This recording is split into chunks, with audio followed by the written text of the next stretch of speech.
నాకు సీనన్నకు 40 సంవత్సరాల బంధం ఉంది. ఒకటే జిల్లా వాళ్ళం. ఇద్దరం ఎన్ఎస్ఐ నుంచి వచ్చినాం. ఇద్దరు యూత్ కాంగ్రెస్ ఉన్నాం. దాంతో సహా ఇద్దరం ఒకటే దినం మంత్రులు ఎమ్మెల్యేగా అయినాం. 1989లో ఆయన నిజామాబాద్ నుంచి, నేను కామారెడ్డి నుంచి ఒకటేసారి ఇద్దరు మంత్రులు అయినాం. 89-90లో అప్పుడు ఉన్న డాక్టర్ మర్రి చెన్నారెడ్డి గారి క్యాబినెట్లో ఆయన ఎక్సైజ్ మినిస్టర్, నేను వెల్ఫేర్ మినిస్టర్.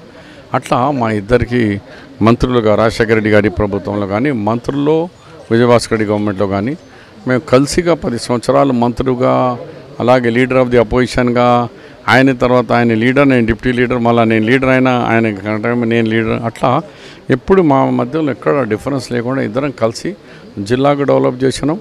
మరి బీసీ కాన్సెప్ట్ ఆయనకు బాగుండే, బీసీ, ఎస్సీ, ఎస్టీ, మైనార్టీస్, వెనుకబడిన తరగతులు లేపాలని దాని గురించి మేము ఎప్పుడు కలిసిమెలిసి పనిచేసుకున్నాం. డి శ్రీనివాస్ గారు ప్రమోదించాడని ఎప్పుడు తెలిసింది? నాకు మార్నింగ్ తెలిసింది, ఎర్లీ మార్నింగ్ తెలిసింది. రాష్ట్ర ప్రజలు కూడా ఒక మంచి నాయకుడిని కోల్పోయినారు. ఎప్పుడు కూడా రాష్ట్ర శ్రేయస్సు గురించి, ప్రజల శ్రేయస్సు గురించి ఎప్పుడు ఆలోచిస్తుండే. నాకు కూడా మంచి దగ్గర ఉండే, అంకుల్ అని పిలుస్తుంటే ఎప్పుడు కూడా ప్రజల గురించే పరితపించే ఒక మంచి నాయకుడిని రాష్ట్ర ప్రజలు కోల్పోయినారు. ధర్మపురి అరవింద్ గారి దగ్గరికి వచ్చినప్పుడు మీకు ఎప్పుడైనా శ్రీనివాస్ గారు మీకు ఏమైనా సలహాలు ఇచ్చారా, ఇలా ఉండాలి అలా ఉండాలి? నాకు బీజేపీలోకి వస్తున్న అంకుల్ అని చెప్తే, నీకు ఎందుకు మన అరవింద్ ఉన్నాడు, యూ డోంట్ వరీ, నీకు నా బ్లెస్సింగ్స్ ఎప్పుడు ఉంటాయి. నేను బాగా ఫ్యామిలీ మెంబర్, నేను చాలా ఏళ్ళ నుంచి కూడా అంకుల్ దగ్గరికి వస్తుంటా. సో ఆయన పర్సనల్ విషయాలు కూడా బాగా నాతో డిస్కస్ చేస్తుండే. మంచి నాయకుడు, మాకంతా ఒక మంచి అడ్వైజర్ని కూడా కోల్పోయినట్టు. కాంగ్రెస్లో చాలా సీనియర్ నాయకులు డి శ్రీనివాస్ గారు, మళ్ళీ మీకు అతనికి చాలా విడదీయరాని బంధం ఉంటుంది, ఎలా ఉన్నది? మాజీ మంత్రి 2 సార్లు పిసిసి అధ్యక్షుడైనటువంటి డి శ్రీనివాస్ గారు చనిపోవడం నాకు చాలా బాధ ఉంది. అంచెలంచెలుగా ఎన్ఎస్ఐలో పనిచేశాడు. పిసిసి ప్రెసిడెంట్ 2 సార్లు అవకాశం ఇచ్చారు. ఆయన తెలంగాణ మూమెంట్లో కూడా బాగా పనిచేశాడు.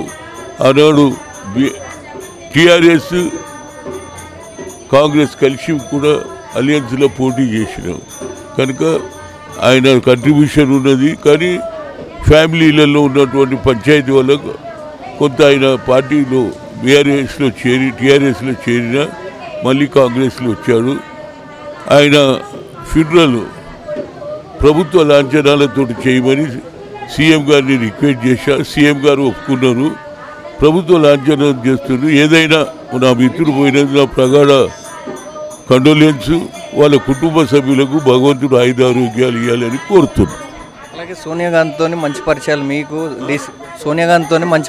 మీకు డి శ్రీనివాస్ గారికి ఉన్నాయి. అప్పుడు వెళ్ళినప్పుడు నడిమిట్లో అయినా కొంత పార్టీ చేంజ్ కావడం లేదు. ఏదైనా ఒరిజినల్గా కాంగ్రెస్ వాదిగా, కానీ ఇంట్లో ఉన్నటువంటి ఫ్యామిలీ అఫేర్స్లో ఒత్తిడి వల్ల ఆయన పోయినా మళ్ళీ కాంగ్రెస్లోకి వచ్చిండు. అందుగురించి ఆయనకు ప్రభుత్వంతో లాంఛనాలతో చేయమన్నా దానికి సీఎం గారు ఒప్పుకున్నారు. కాబట్టి ఆయనకు కూడా ధన్యవాదాలు. నా డీపెస్ట్ కండోలెన్స్. భగవంతుడు వాళ్ళ కుటుంబ సభ్యులకు ఆయుధారోగ్యాలు ఇవ్వాలని కోరుతున్నాను. డి శ్రీనివాస్ గారు స్వర్గస్థులయ్యారని మీకు ఎప్పుడు తెలిసింది సార్? మరి వాళ్ళ మార్నింగే లేవగానే డి శ్రీనివాస్ గారు స్వర్గస్థులైనారు అని తెలవడంతో మరి అవాక్కైనాం.